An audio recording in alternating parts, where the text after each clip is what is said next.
오늘 말씀을 보니까 모세가 비방을 받습니다. 그것도 다름 아닌 미리암과 아론에게서 비방을 받습니다. 모세와 미리암과 아론은 어떻습니까? 형제 자매죠. 예.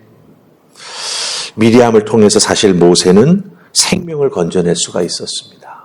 예. 또 아론에게서 모세는 많은 도움을 받으면서 여기까지 올 수 있었습니다. 그런데 갑자기 미리암과 아론이 모세를 비방합니다. 그런데 그 비방하는 이유가 무엇입니까? 우리가 읽은 12장 1절 말씀 보면은 모세가 구스 여자를 취하였기 때문이다. 이렇게 말합니다. 이 구스 여자라고 할 때 이 구스라고 하는 것은 지명을 의미하지요. 예, 바로 아프리카 에티오피아를 뜻합니다. 그런데 이 에티오피아 여인을 부인 삼았기 때문에 이렇게 지금 비방하고 있다라고 하는 거죠. 하지만 이 구스 여자를 해석하는 데 있어서는 크게 두 가지 해석 내용이 있습니다. 이 새벽에 그 내용을 다 우리가 언급할 수는 없기에 모세가 이런 연유로 지금 비방을 받고 있구나라고 하는 것을 우리가 한번 마음속에 담아두고 말씀을 잘 살펴보면 좋겠습니다. 특별히 이 미리암과 아론이 모세를 비방하는 데 있어서 이 시점이 참 교묘합니다. 이 시점이라고 하는 것은 어떤 시점이냐? 바로 하나님께서 70명의 장로를 세우게 하시지요. 그리고 그 장로들에게 하나님의 영이 임하게 되면서 장로들이 예언을 하게 되죠. 예. 물론 그 예언이 계속되는 게 아니라 한 번 하고 끊쳤다라고 성경은 말해주고 있지만 이 70명의 장로가 이스라엘 가운데 세워지게 되고 하나님의 영이 임하는 이런 모습을 보면서 어쩌면 미리암과 아론이 자기들의 지위에 대해서 뭔가 흔들리는 건 아닌가 이런 생각을 할 수도 있었다라고 하는 것입니다. 그렇기 때문에 미리암과 아론이 모세를 이 비방하는 이유를 우리가 잘 분별하고 또한 우리들도 혹여 누군가를 향해서 이런 비방하려고 하는 마음이 들 때 우리들을 돌아보는 믿음의 지혜가 우리에게 꼭 필요하다라고 하는 거죠. 그렇기 때문에 오늘 주신 말씀을 통해서 미리암과 아론이 왜 그렇게 됐을까? 여기에 대해서 하나님은 어떻게 해결해 주시는가? 우리가 함께 살펴볼 수 있기를 원합니다. 자, 우리 2절 말씀 같이 읽으십시다. 12장 2절 찾으셨습니까? 함께 읽습니다. 자, 시작. 그들이 이르되 여호와께서 모세와만 말씀하셨느냐? 우리와도 말씀하지 아니하셨느냐 하며 여호와께서 이 말을 들으셨도다. 아멘. 자, 여기서 우리가 눈여겨보아야 할 표현이 있습니다. 무엇입니까? 모세와만 하나님께서 말씀하셨느냐라고 하는 이 표현입니다. 모세와만. 즉 모세가 유일하게 하나님과 대화하는 사람이었느냐라고 하는 것에 지금 의문을 던지고 있는 거죠. 그러면서 하나님은 우리와도 말씀하셨다 이렇게 말하고 있습니다. 근데 여러분들 이 부분을 우리가 잘 보아야 합니다.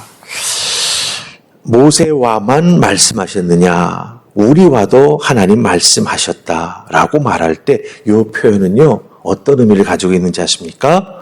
모세와 우리도 동일한 사람, 동일한 포지션, 동일한 위치에 있는 사람이다라고 하는 것을 강조하는 것입니다. 그렇기 때문에 우리도 모세와 같은 대접을 받아야 한다라고 하는 것을 뜻합니다. 즉 지위에 대해서 어떤 포지션에 대한 욕망을 나타내고 있는 것을 보게 되지요. 이걸 통해서 모세의 리더십에 대해서 지금 미리암과 아론을 도전하고 있다라고 하는 것입니다. 그런데 여러분 생각해 보십시다. 미리암과 아론이 왜 이렇게 아론에 대해서 도전하고 있냐라고 하는 거죠. 이 도전하는 마음, 그 마음 가장 깊은 곳에 도대체 무엇이 자리 잡고 있냐라고 하는 것이죠. 우리가 그걸 잘 알아야 됩니다. 미리암과 아론의 이런 태도의 본질, 그 가장 밑바닥에 자리 잡고 있는 것은 바로 질투라고 하는 것입니다. 질투. 예. 질투는요, 하나님이 믿음의 다른 지체에게, 다른 성도에게, 공동체에서 함께 신앙생활에 나오고 있는 다른 일원에게 주신 은혜와 은총, 그 사람을 향한 하나님께서 부어주셨던 놀라운 성령의 은사와 능력을 무시하는 것이고 또한 자기 자신, 질투하는 자기 자신이 있지 않습니까? 그 자기 자신, 나에게만 주신 은혜를 나를 향한 하나님의 그 마음을 무시하는 태도가 바로 이 질투라고 하는 거예요. 네, 그래서 자기는 자꾸 자꾸 낮게 여기고 질투의 대상은 자꾸 커져 보이는 거죠. 예. 그런데 결국 이 질투를 통해서 나타나는 현상은 뭐냐 하면은 하나님을 무시하게 된다라고 하는 거예요.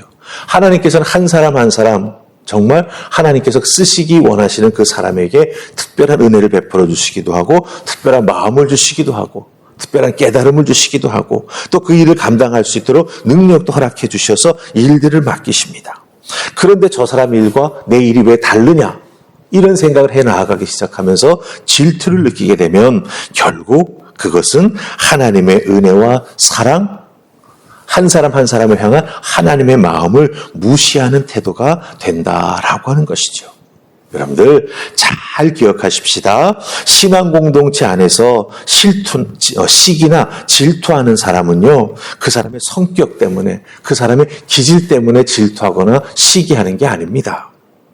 오히려 본질적으로는 하나님과 그 사람의 믿음의 관계가 문제가 되었기 때문에 질투하는 사람을, 질투의 대상이 되는 사람을 깎아내리게 되는 것이죠. 네.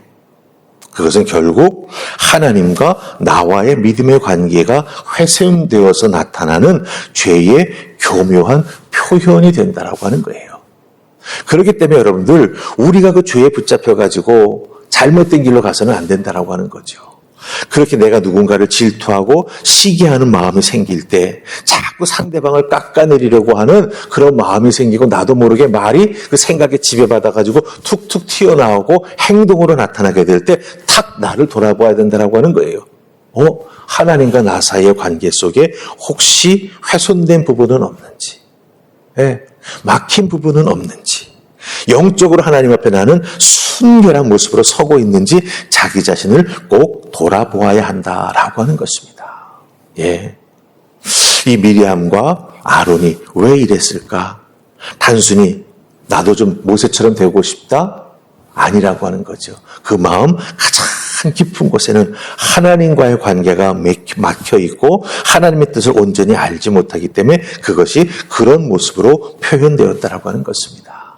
그러기에 늘 영적으로 우리는 깨어 있어야 될 것이고요. 자기 자신을 돌아보되 하나님의 말씀과 믿음 안에서 돌아보고 정말 잘못된 감정이나 시기 질투의 마음이 생겨나지 아니하도록 하나님의 도움을 구하는 우리 모두가 될 수 있기를 주님의 이름으로 부탁을 드립니다. 자, 이제 우리 3절과 7절 말씀 보십시다. 3절 찾으셨습니까? 우리 먼저 3절 읽습니다. 자, 시작. 이 사람 모세는 온유함이 지면의 모든 사람보다 더하더라. 7절로 갑니다. 내 종 모세와는 그렇지 아니하니 그는 내 온 집에 충성함이라. 아멘. 자, 우리가 3절과 7절 말씀 읽었습니다. 그리고 설교 시작하기 전에 1절부터 8절까지 쭉 읽으셨죠?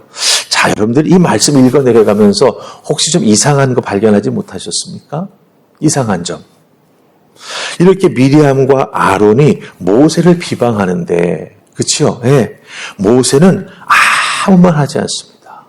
모세가 무슨 말 했다? 모세가 어떤 감정을 느꼈다? 거기에 대해서 어떤 행동을 했다? 이런 것이 한마디도 나와 있지 않습니다.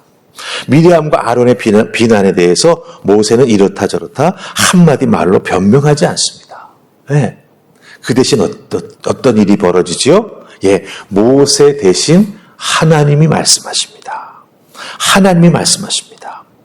하나님께서 모세를 하나님 뜻을 이루는데 전적으로 선택하셨지 않습니까? 그렇죠? 선택하셔서 사용하시는 이유를 분명히 말씀해 주고 계시다라고 하는 것입니다. 예. 첫째는 모세는 온유했다라고 말하고 있습니다.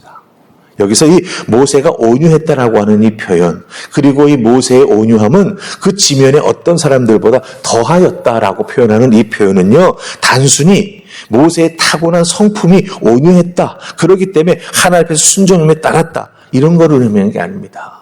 예, 이 온유하다라고 하는 의미는 하나님께서 명령하시는 것 처음에는 받아들이기에 너무나 벅차서 도망가고 나 못합니다 부인했었지만 하나님이 그 일을 맡기시는 분명한 증거를 딱 보여주실 때 모세는 하나님 뜻에 따라 순종하여 이 사명 감당하기로 마음먹었죠.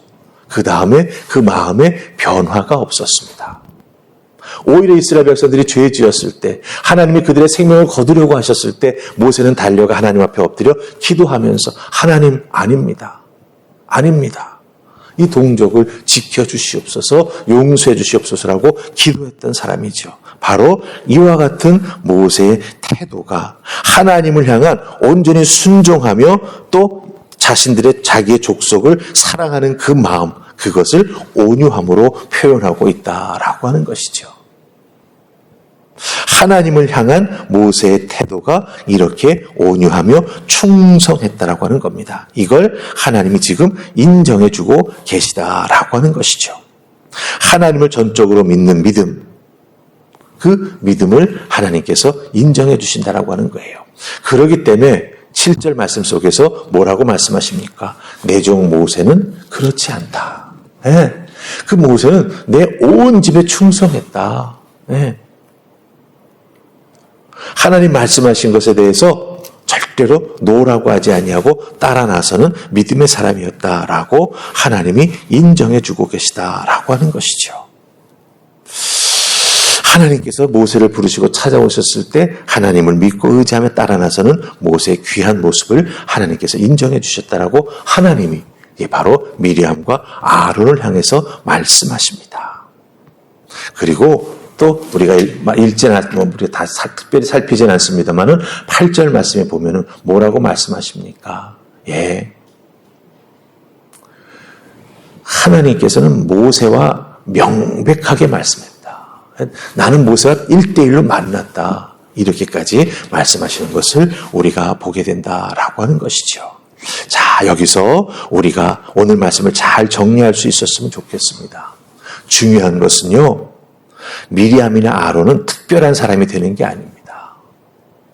사람의 성정을 가지고 있는 누구든지 미리암과 아론이 될 수 있습니다. 그렇기 때문에 중요한 것은 무엇입니까? 내 마음속에 누군가를 향한 시기나 질투 혹은 그 사람이 하고 있는 일에 대한 쓸데없는 비판하는 마음이 들려고 할 때 우리는 먼저 나 자신을 돌아보아야 한다라고 하는 것이죠. 예. 시기와 질투, 이것은 단순히 성격의 문제가 아니라 본질적으로는 믿음의 문제이기 때문이다라고 하는 거죠. 그러기에 하나님과 나 사이에 막힌 담은 없는지, 그렇죠? 그리고 자기가 하나님 앞에 은밀하게 고백하지 못하고 있는 죄는 없는지, 하나님 맡겨주신 사명에 대해서 혹시 나는 소홀함이 없는지, 이것을 분명히 돌아보고 먼저 하나님 앞에 자기 자신을 점검하는 믿음의 모습이 있게 될 때 우리는 시기, 질투, 그 죄의 교묘한 표현에 빠져들지 아니하고 하나님 앞에 먼저 자기 자신을 돌아보고 바로 세우는 은혜를 덧입을 수 있다고 하는 것을 꼭 기억하시기를 주님의 이름으로 부탁을 드립니다. 아멘. 우리 기도하십시다. 하나님 감사합니다. 오늘 주신 말씀 속에서 미리암과 아론이 왜 저랬을까 하는 생각을 해보게 됩니다. 그런데 조금만 더 생각해 보면 나도 언제든지 미리암과 아론이 될 수 있는 개연성이 있다라고 하는 것. 그러기에 먼저 나 자신을 늘 하나님 앞에 바로 세우고 말씀에 비추어 보고 혹여 그런 감정이 들 때 하나님과 나 사이에 막힌 담은 없는지 먼저 돌아보는 우리 모두가 되게 하여 주시옵소서. 드는 생각대로 감정대로 끌려 움직이게 될 때 결국 죄를 짓게 된다라고 하는 그런 귀한 오늘 말씀의 메시지를 잘 기억하면서 하나님 앞에 더욱더 귀한 믿음의 사람으로 세워져 나아가는 충성 봉사는 하나님의 사람 될 수 있도록 우리를 이끌어 주시옵소서. 성령 하나님 우리를 지키시고 이 길에서 벗어나지 않도록 이끌어 주실 줄 믿사옵고 예수님 이름으로 기도하옵나이다. 아멘.